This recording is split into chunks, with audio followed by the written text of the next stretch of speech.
Sungai Musi yang membelah kawasan hilir dan hulu di Palembang menyimpan banyak cerita. Tak hanya cerita sejarah dan legenda, juga ada cerita mistisnya. Soal kisah mistisnya, yang paling populer di kalangan warga Palembang adalah mistos sosok hantu banyu atau air dan ikan yang bentuknya menyerupai naga. Hantu banyu, boleh percaya atau tidak, namun hantu banyu itu memang ada.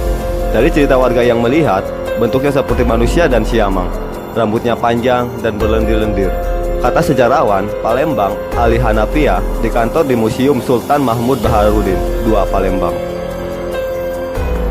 Dia mengatakan, pada rumah di pinggiran Sungai Musi biasanya ada tangga kayu yang langsung mengarah ke sungai. Biasanya ada lendir di tangga tersebut. Itu digunakan hantu banyu untuk menjebak orang agar terpeleset ke dalam sungai. Dan si hantu sudah menunggu di bawah. Namun umumnya yang menjadi korbannya adalah para pendatang. Jika tidak ada pendatang baru, warga sekitar yang menjadi korbannya. Percaya atau tidak, namun setiap tahun sering ada korban, kata Ali.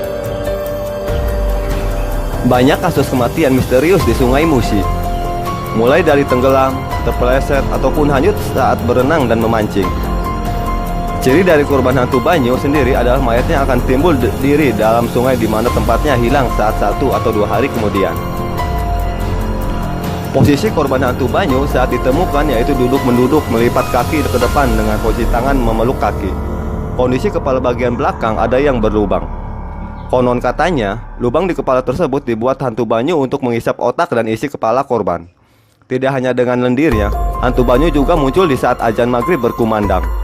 Bagi para pemancing, di saat azan tersebut sering muncul ikan dalam jumlah yang banyak. Namun, jika kail pancingnya sudah tersangkut di dalam sungai, pemancing harus segera meninggalkan tempat tersebut dan jangan mencoba menyelam atau mendekati pinggiran Sungai Musi. Kalau tersangkut, dibiarkan saja. Pancingannya ditinggal saja atau tali pancingan diputuskan dan segera beranjak pergi dari situ. Jangan coba-coba untuk mengangkat kail yang tersangkut.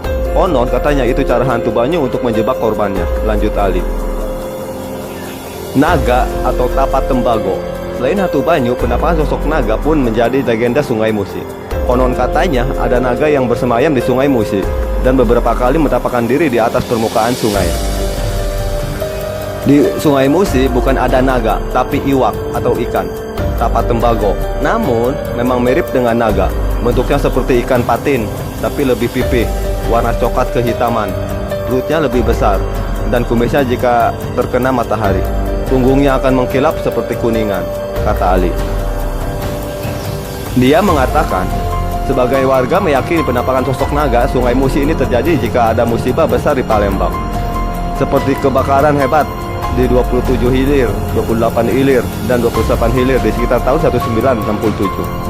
Saat itu, para warga melihat penampakan naga tanpa tembago di permukaan Sungai Musi. Para warga pun menganggap penampakan naga itu sebagai wangsit dan fenomena alam.